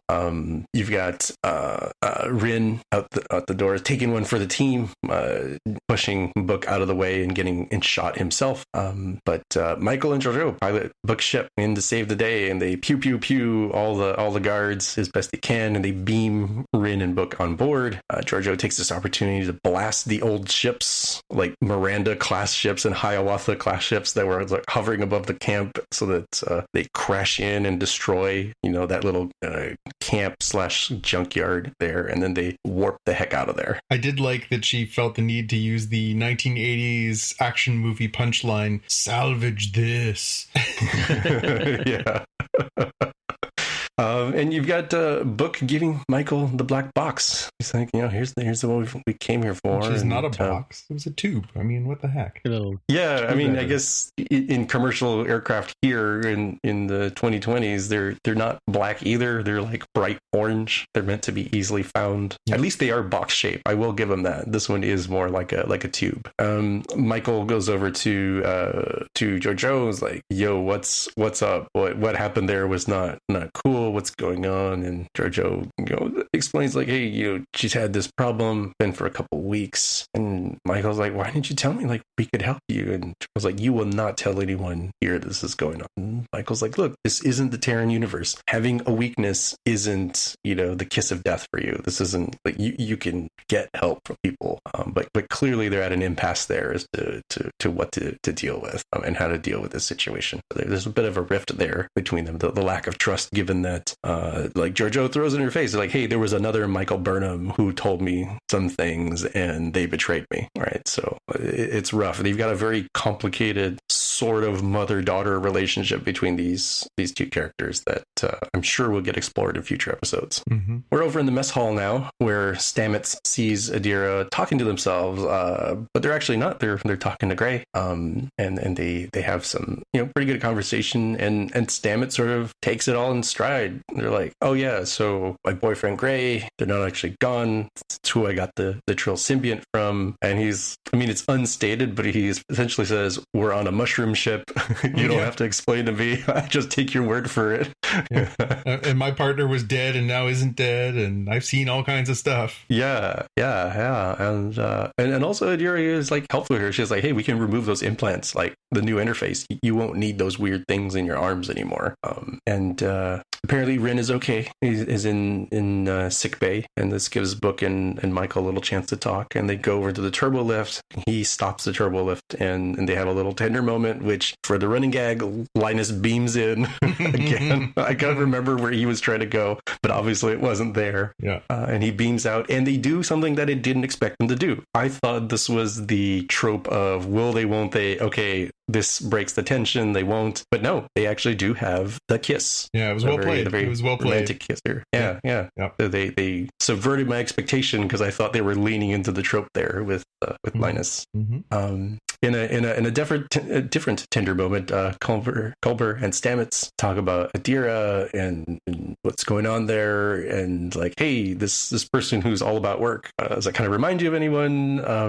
And you've got the whole situation of like, I know what it was like to lose somebody who's not really gone, because as you guys mentioned, that like Culber had died, but he's back, and that's sort of weird that life and death was sort of a non-sequential, non-sort of binary sort of situation. Mm-hmm. We have some more eaten poop where Michael and Saru talk with Admiral Vance, and he just lays it out, and he's like, what am I about to tell you? Which is like very sheepishly, well, there's 100 fires to be putting out every day, and we can't be spending time on figuring out the source of the burn, which let's remind folks, this happened like over 100 years ago, right? Mm-hmm. This is like modern era people trying to solve like, hey, remember the Spanish flu? We need to solve the source of that. It's like, who cares? We've got our own problems going on right now. Like, it's gone from their perspective, right? You've got, after that, Saru and Michael talk about the situation, and you know what?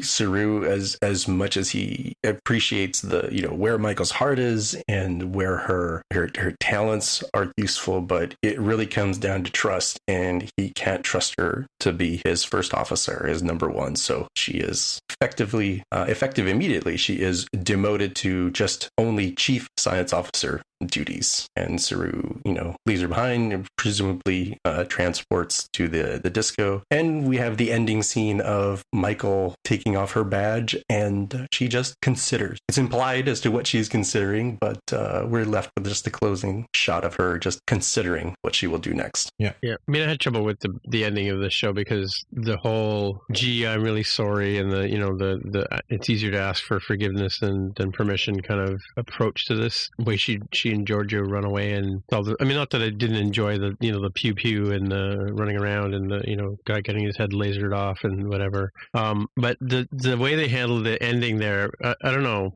We'll leave it up to you to decide your own fate kind of thing, was really hokey, and I don't know. Yeah, although I guess I get what the issue was, is that Vance doesn't want to immediately put all this on Saru when Saru had been very forthright about the certain situation. Right. So I think he was rightly saying, okay, so Saru, you were upfront with me. It's on you to figure out what you want to do about this. And Saru made the right call, and Burnham even says, you made the right call. Like, you're right. I don't deserve to be your number one because that's not how I'm going to act. All right. And she is a convicted criminal. I just want to point that out. Yeah. So I've got 4 questions because that seems to be the way these episodes are going now. All right. Question 1. How did they leave on Book's ship, leave Starfleet headquarters with no one noticing? Right. Not only did they left the ship, they left Discovery.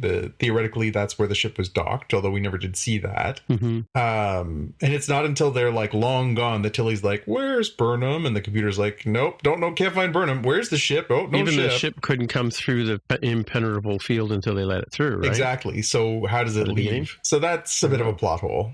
Well, I was thinking about that, and okay, so getting out of the they didn't really describe the little like starbase hidden thing that yes, it has to be explicitly let in, but I don't know if it needs to let you out. Yeah, but it seems more like 50 ships see you leaving. Well, so talking about that, I thought from the early episodes that Book's ship has a cloaking device of some sort. It does. It true. does. But you'd think that they still wouldn't be able to leave the ship and all that area without anything. I don't know. Yeah. So that's the last part. Getting it out of the shuttle bay is the hardest part. And the only thing I can think of is that Saru and Tilly rush down to the shuttle bay, pull back the covers, and like, dang it, it's just pillows. How did we lose the damn ship out of here, the shuttle bay? Yeah. Question 2. Does this episode successfully undo everything that Michael Burnham has gone through over the past 3 seasons? So we start out with her being very headstrong and making decisions in her mind for the greater good. Killing her captain. But getting her captain killed. Yeah. She has all this character evolution over the past couple seasons where she, tries to make better decisions and be a better person, try to be a better friend, all these different things. This episode pretty much from beginning to end undoes it all. Yeah. And is that a positive? I mean, it's not a positive character development, but what does that do for the character evolution that we've seen? Well, it's kind of like you wonder now, Saru, how can he trust her ever again, right? Well, and he's given her 1,000 miles of rope over the past 3 seasons by trying to. He's a bit of a wuss, though, too, right? He is, but then he's tried to help her rehabilitate. He's seen earnestness in her that she wants to be better. But that's true in those previous circumstances. She was trying to play nice with the other kids and was trying to do things the right way. And now she's just undone that. So you're right. The trust is broken between the two of them, but it's also broken between her and Tilly. It's also, it feels like it's a humongous backslide. It's honestly the best allegory that I came up with is being an alcoholic, right? This feels like somebody who had been a raging alcoholic, had gone clean and sober, been sober for 3 years, and then just went on a humongous bender, and everyone was like, what the hell are you doing? Yeah. Or the kind of person who can't be happy. Yeah. They can't reach that pinnacle of success and just live with that, right? Yep. They have to write their own disaster. Yeah, I don't disagree with that. I think I have a different take on it in that it's not undoing. I think of it as an oscillation to figure out who is this person underneath it all, because you have season 1 Michael, who is only considering like her take, like granted her thoughts are for the greater good, but like I'm the one who knows, therefore I will just go do it, right? Even if it's not appropriate from like a chain of command sort of thing, or not the official way of doing things. And then by the end of season 2, you have Michael Burnham, who's like, I'm going to sacrifice myself, right? I'm going to take one for the team. And they're like, no, the team is going with you, right? You're not doing it alone, sort of thing. And I think for season 3, we're getting her going, at least early on, back towards the season 1 Michael. But I think they'll adjust back towards a more balanced character, given that she probably will, with Giorgio in her ear, you know, hey, just do whatever it takes. You know, universe isn't fair. We just got to do whatever it takes to get it done. And I think she'll come to see a better balance from like the Saru point of view of like, you got to follow the letter of the law here, right? And you can't just go rogue here, because guess what? We go rogue, bad things happen. Like we get into a war with Klingons, sort of thing. And I think it's kind of like if Captain America and Iron Man, their story arcs over the whole MCU were the same character, right? Where Captain America was completely selfless, and by the end of his journey, he learns to be at least a little bit selfish to bring him towards the middle. And Iron Man, Tony Stark, was completely selfish, and by the end of his arc, learns to be a bit selfless, and that brings him closer to the middle. And I think that's what happens with Michael here, and that her arc is within the same character. And so it does seem like you guys mentioned, like the recovering alcoholic who ends up going on a bender and they backslide on their progress. Yeah. Well, and that, again, maybe that's what it is. And we know that next week's episode is the one we discussed previously. It's Unification Part 3, right? So maybe a trip to Vulcan will help her gain some perspective, because that's where she grew up. That's her home. Maybe this is a blip, but yeah, it seems like, you know, in the same way that she was, you know, I'm right and what I'm doing is right and I can justify in my mind what was right, is what she's doing now. She's like, well, I need to solve this mystery, and whatever it takes. Although you got to make a case that maybe this was a little bit of also, you know, I'm secretly or quietly in love with Book, or infatuated with Book too. All right, question number 3: who's going to be the new number 1? Oh, I got mine written down. You guys will have to take my word for it, but I'll let you guys go first. Tim, who's going to be the new number 1? Well, based on the number of talking points or talking lines that she had, it's got to be Lieutenant Nilsson, right? Canada's own. That would be awesome. No, I think it's probably Tilly. All right, Jaime? I went with Lieutenant Nilsson, who I have called Lieutenant Tax Cuts, but who I have, given what I saw with Michael, I'm like, I have renamed into Lieutenant Unfortunate Redshirt, who will fill in the role of Commander number 1, and then almost assuredly dies before the end of this season, and they will need a new number 1. Oh, by the way, I know we didn't talk about this. I know you're joking about this, but there was an article a couple of months ago that said that, you know, there was an expectation there had to be a certain amount of Canadian content in shows done here. Didn't you guys see that article? There is, specifically, if you watch the credits for Discovery, and this is true of many shows, there is a separate casting person for Canada. Yeah, Canadian casting, yeah. So they explicitly have to have a certain number of cast members. Now, those can be background players. They can be, you know, people like Sarah, who are obviously do get some speaking roles, but are smaller roles. So yeah, clearly there is a quota there somewhere. I tend to agree.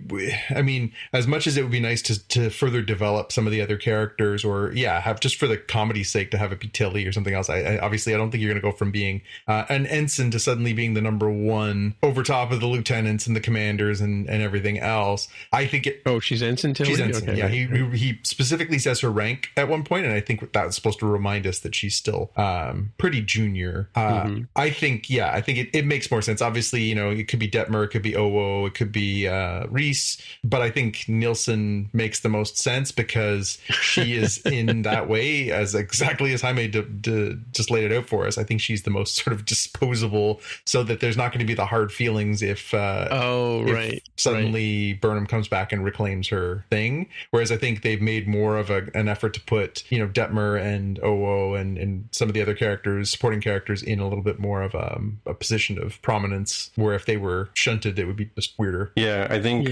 given the way that they like to suddenly turn a background character or minor character into the focus of an episode, and that's when they leave the show. Either they die like Ariam, or they go live on the seed ship like Nan did.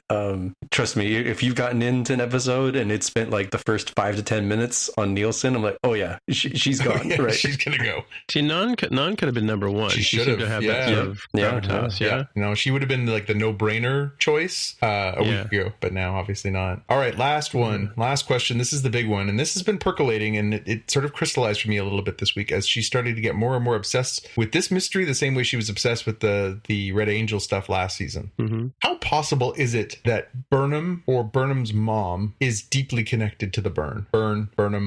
Oh, right.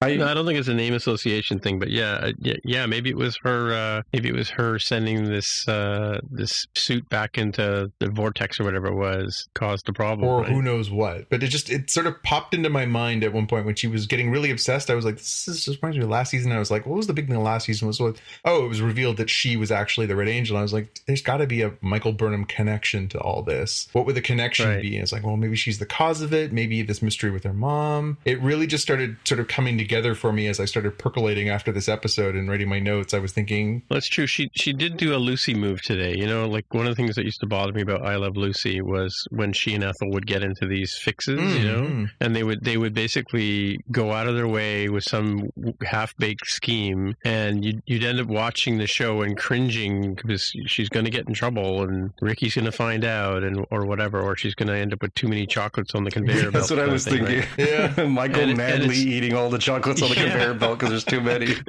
So, I mean, that's her and Georgiou, right? And you know, it's sort of like that's the same sort of thing. It's funny. I don't know if you guys watch The Connors at all, but Becky and what's the main character's name? Who's the main character? That England plays. Becky's the blonde daughter, and Darlene. Sorry, I haven't seen The Connors. So did she take over as the main character after Roseanne? Yeah. They've got they offed the mother, right? But they put her in an airlock and open the airlock. But they're working in a factory together now, right? And it's literally they're standing side by side in a line, and it's like literally right out of that same episode, except for the fact that there isn't like the mad panic of trying to get all the chocolates in, but they're literally standing right next to each other in this talking to each other during the show and wearing masks, and actually not wearing masks. This is really bothers me about this, right? So they've upped the story for COVID. You know, they've got the shields on and whatever, but everybody on the show in the factory doesn't have their mask over their face when they're talking to each other. Yeah, like, hello, I can hear you through your mask. Yeah, you know. But then movie stars don't want to not have their faces on TV. Well, it's the same thing as like every I don't know if you've ever noticed this, Jaime, but like there's always a show where it's like a bazillion below, whether it's Game of Thrones or you know, some Canadian thing where they're up in the Arctic and you know the whole world is collapsing and there's a comet hitting the Earth or whatever, and you've got all the heavy boots on and the coats on and the gloves on and all that stuff, and they don't have anything on their head. Like, and every Canadian's watching it going, dude, you're gonna die in 5 minutes. You're gonna die fast.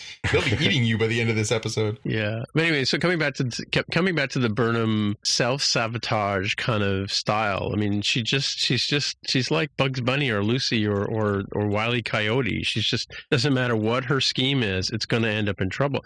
I mean, yeah, today she pulled it off and stuff like that. But you know, at the end of the day, one of my favorite lines in the movie Hot Fuzz, you know, when Simon Pegg's character meets Nick Frost and they have this big shootout in the middle of the movie, and they say, "What do we do now?" And Simon Pegg's character looks at him and says, "Paperwork." Yeah. We have to go write a court. You know, we have to go account for every single bullet. I mean, that's the part of Starfleet and Star Trek and all that kind of stuff. That, like, Kirk and Spock and McCoy ran around the universe, you know, completely disregarding the first directive, right, or prime directive, and just interfered and meddled with and whatever, like SETI Alpha 5, right?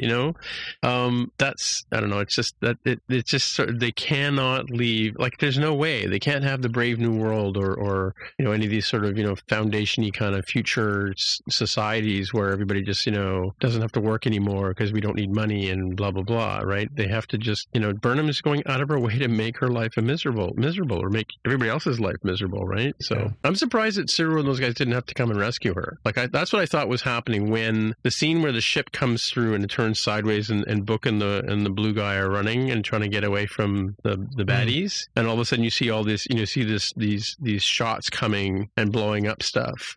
First of all, I was thinking, like, who's doing the blowing up or who's doing the shooting? I thought it was Discovery coming to rescue them, But what do I know? Well, it's, again, I think it all basically is a little confounded because we have seen this sort of interesting character growth. And again, Sonequa Margaret Green is an amazing actor, and she's done such a great job putting a lot of nuance and development into this character, and the writers have done an excellent job of really making her a very fully realized person. But yep, the writers are also writing her plot. But she's an F-up. Like, she's just keeps doing this stuff, and at a certain point, like, people like that don't get the opportunities, and maybe she did need the spanking that she got in this episode, but I don't know.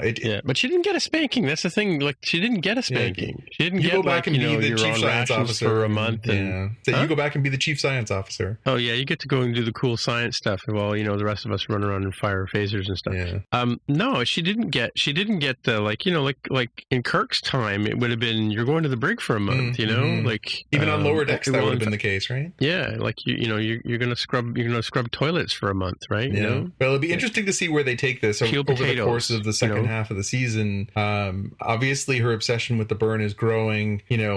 I'm sure the idea is that she's, everything that all the decisions she'll have made will have become worth it in the end, because she'll. Well, now we all have to wait for we all have to figure out the burn. That's the deal, right? Like, that's the whole. Yeah. That's the MacGuffin here, right? The burn plus her mom, right? Like, that's the sort of intertwined mysteries. Is why didn't where is her mom? Her mom was supposed to come back at the same time. They don't know where she is.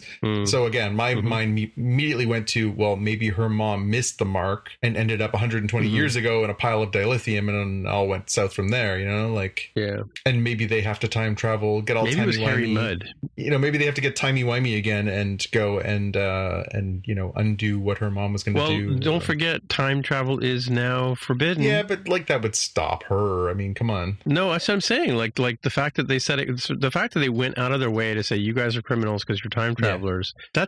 That's telegraphing, right? Yeah. Sorry, Jaime, what do you got to say? Well, I mean, to stitch that all together, because it's like, all right, so how does the short trek Calypso fit in this, and how or where or what do they do with Georgiou? So I leave open the possibility that the Section 31 thing with Georgiou happens here in the future. But if it takes place back in the past, and like, how does she get back? How does the ship get back? All right, bear with me here. So in a very... what's with all our visions too, right, today? Yeah, right? I think in a very Marty, it's your kids, Back to the Future 2 style. So they're like, okay, we got to deal with the time suit with Dr. Burnham problem. We've also got this problem that the ship is becoming more sentient. This is not good. So they're like, all right, we're going to go, Michael's like, all right, I'm going to take this stuff back over into the past or some other place, so we can just someplace put things back the way it was supposed to be, but also keep control from getting access to the disco. So we're going to dump it into this nebula that is really well hidden, and just tell it that, oh yeah, we're totally coming back, right? Just believe me, ship, and they just run away, right? They're the ones running away. The disco can see, going for 3 days, running away.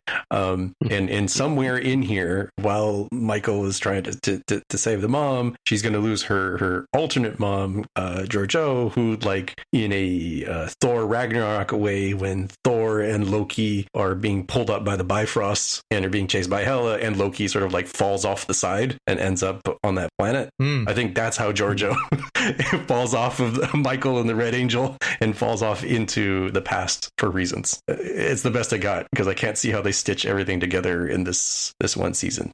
Why doesn't Georgiou become number one? Because she's a monster? Yeah, that would be a tough one, because people are already like, this is like Space Hitler. Do they know she's a monster? Saru knows, for sure. Yeah. There's no world in which Saru would do that. It's so tough because she undermines his authority even more, like explicitly undermines it, whereas Michael at least was sneaky about it. Yeah, it's funny. They don't mention that in all this, that what's the discipline for her? Yeah, I do think that part of the thing where they could have taken taken things differently with Michael is if she wanted to, she probably could have been pretty insubordinate with the Admiral too. Like, oh, what do you think I'm going to say? I think what you're going to say is you hardly have any good people as it is, and you can't afford to lose somebody who's as talented as I am, even though we've obviously had this unfortunate situation, right? Like, you get rid of me. Okay, cool. Good luck getting the disco to run when they see you booting Michael off the ship. All right. Good luck with the team morale and have pizza parties or something, I guess, after that. Because what you gonna do? You know, if you turn this into like a real world office, who's got the leverage? I think that Starfleet is in a lot weaker position to argue that, even though they would, of course, want to have the chain of command. But the flip side of that is, again, she goes into it knowing that she got Saru in trouble, and she doesn't want to get him in more trouble. So if she mouths off to the Admiral, that's what happens, right? Then he's like, how the hell did you pick this person to be your number one? What's wrong with you? I question your judgment. Maybe you shouldn't be in charge of the Discovery and be our rapid responders, right? So it does become a pretty, circular thing where she can't. She has to just bite her lip and take her crap sandwich. Let's move on to our watch list, shall we? Ooh, can I do almost all the watch list? Yeah, you could. Well, we could let Jaime go first, and then you can have all the beautiful. watch list. Way better. Okay. Well, mine is, I don't know, it just tickled my fancy. It is Harry Potter with Guns, extended HD version on YouTube. So this is the most American thing I've ever heard. This is from the Sorcerer's or Philosopher's Stone, depending on the part of the world you're in. It takes scenes from that movie of them using the wands and says, what if those were guns they had instead? And how does this movie still work and hold up? And it is freaking hilarious. And also, in a dark way, kind of true. Like, we know that the wands can hurt and kill people, and they just hand it to these little 10-year-olds and say, here you go, run around with this thing in your hands at all times. Yeah. Yeah, that sounds awesome. But we forbid you from using real bullets. Yeah, that's right. Oh man, when I've got the spot in my head of Hermione just coldly taking out Neville Longbottom in the dark. It's just straight up gangster style, like Samuel L. Jackson would get an award for this sort of thing. Oh my goodness! Right. All right, I got some fun stuff this week. So yeah, I kind of I'll try and run through all of it fast. So I'm going to start with the Lego Star Wars Christmas special, because that one is a good starting point for us. It debuted on the 17th of November on Disney Plus. I sat down and watched it with my sons this week. I'm not going to spoil anything, but I will say that it was funny as a Lego Star Wars special. If you're looking for more than that, as far as references to the original Star Wars holiday special, for which this has its name, it's very disappointing from that side. Not nearly as over the top. Only a few references.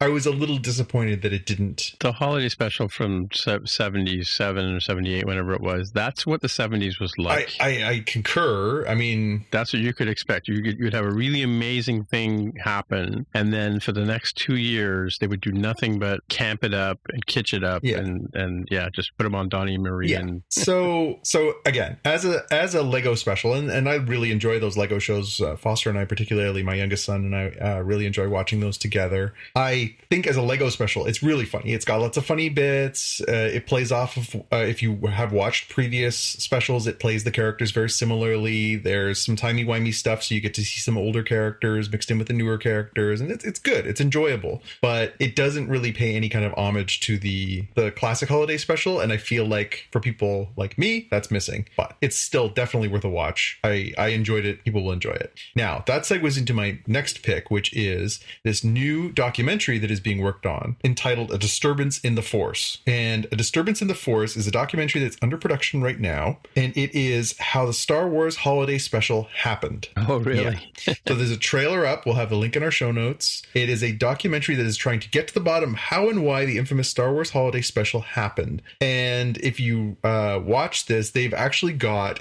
interviews with a bunch of the people who were in it and involved with it. And they actually have interviews with people who have long since passed. So B. Arthur and Harvey Korman and people like that.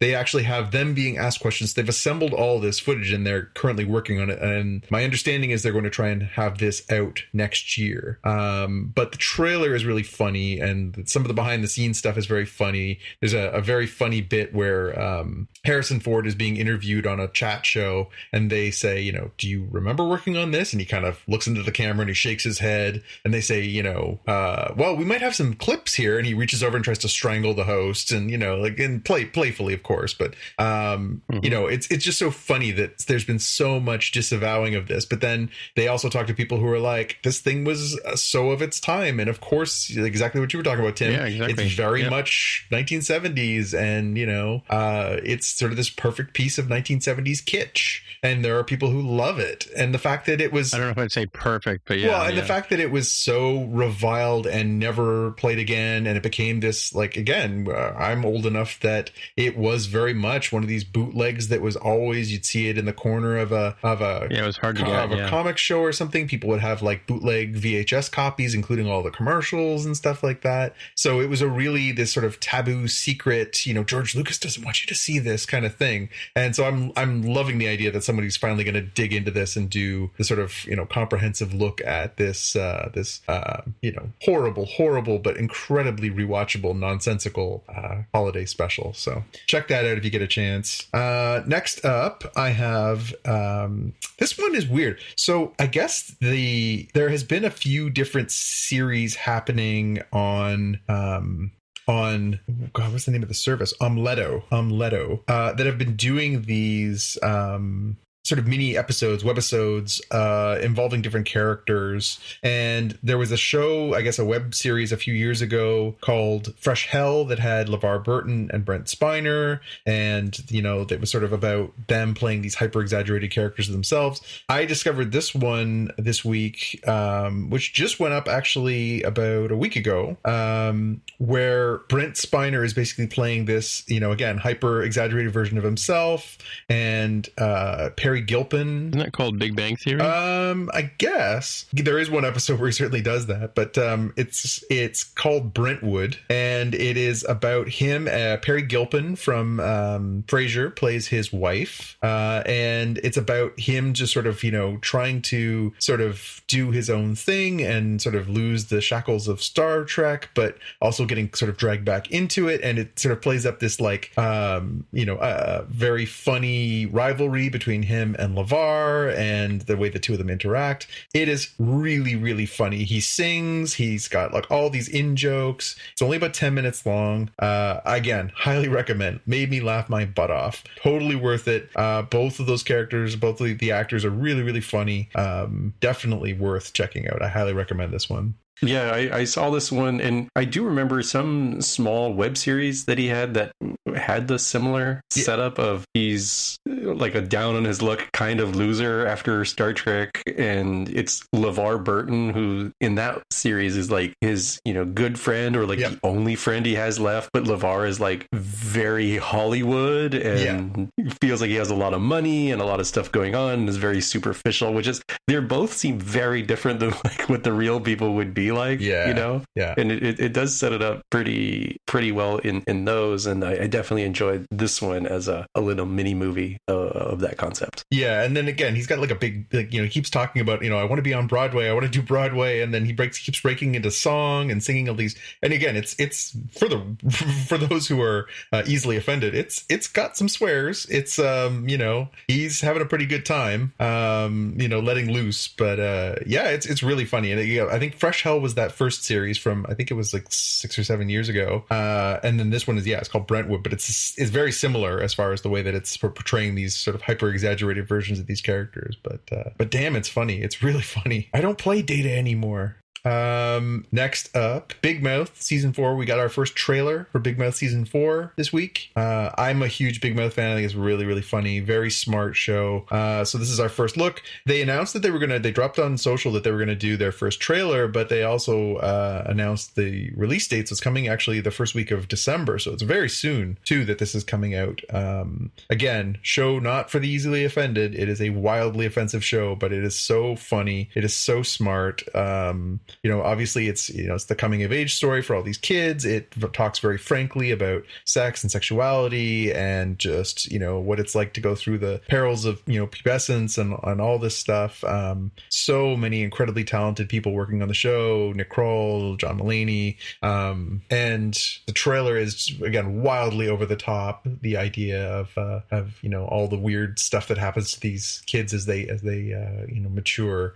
I can't wait. It's so funny, and I can't wait to see this next season. Cool. And last this week, thank you for all listening to all my my wants and wishes here. The last thing I got this week was we did finally get our PS5. That's my update for the week. It finally arrived. We got it. It did end up coming on the afternoon of the Friday, so it was only about 24 hours late. We got it. We plugged it in. We checked it out, and one of the highlights was by far playing the first little bit of the Spider-Man Miles Morales game. Now, I was a big fan of the Spider-Man PS4 game that had come out, starring Peter Parker. Very, very well done and really, really well realized. Very, very fleshed out, both as an adventure and also as, a character development. This one, equally so, really does sort of drop you into Miles's world. You really get a taste of, how he lives and who he is and the whole world. And it looks spectacular. Does it look like it does on the TV commercial? Yeah. Like it's literally like real life, like realistic? Yeah. Like the level of detail, the level of immersion, it is like playing a film. It is so incredibly realized. The detail, you can go anywhere in New York and it feels like New York from top to bottom. It has a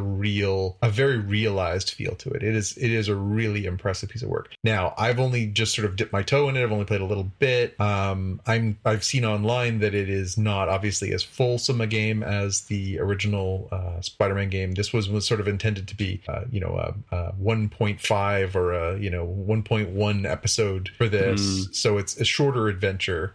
So I'm not sure we're going to get quite as immersed in the world. But boy, what a way to grab people if they're sort of firing up this system and expecting it to be whiz bang. Damn, this is whiz bang. And does it have, has it got that whole subscription? You can't really do much without paying a monthly thing? Nothing like that. No, and we talked about that last week. I mean, if you were buying the PS5 because you're the kind of gamer who is going to go online and play, the Call of Duties or, whatever those sort of online multiplayer games are, there is that. Those are out for the system. You can certainly do that. And for that, you will need to have a subscription so that you can play online. This game so far, no, not at all. Nothing required at all. There's no online component to it whatsoever, so that's not an issue. But it certainly is for people who do prefer to their gaming to be a social experience in that way. Sure, right, cool. All right, well, I guess that's it for another week. So, hey, Jonathan, people want to get in touch with you. Where would they find you? I'm on Twitter and Instagram as @JPK News. All right, and Jaime, if people want to get in touch with you. I'm on Twitter as @DevWithAHair. All right, my name is Timitra, TIMMITRA. On the Twitter machine is where you'll find me. Until next time, we'll say bye-bye. Bye. Bye. Bye. You've been listening to the Spotcast podcast. This is Jean-Luc Picard. Shut up, Wesley. Sorry, say again. Just the tag. Gotcha. If you want to find out more about the podcast or see the episode show notes, visit the Spotcast website at spotcast.com. You can get in touch with us on the website or follow us on Twitter @Spotcast. If you have feedback or questions, send us a tweet with the hashtag AskSpotcast. If you like the show, please consider recommending us to a friend, writing a review on iTunes, or pledging any amount at patreon.com/Spotcast. You can find details on how to help us on our website, spotcast.com/sponsor us. Thanks for listening, and we'll see you in the future.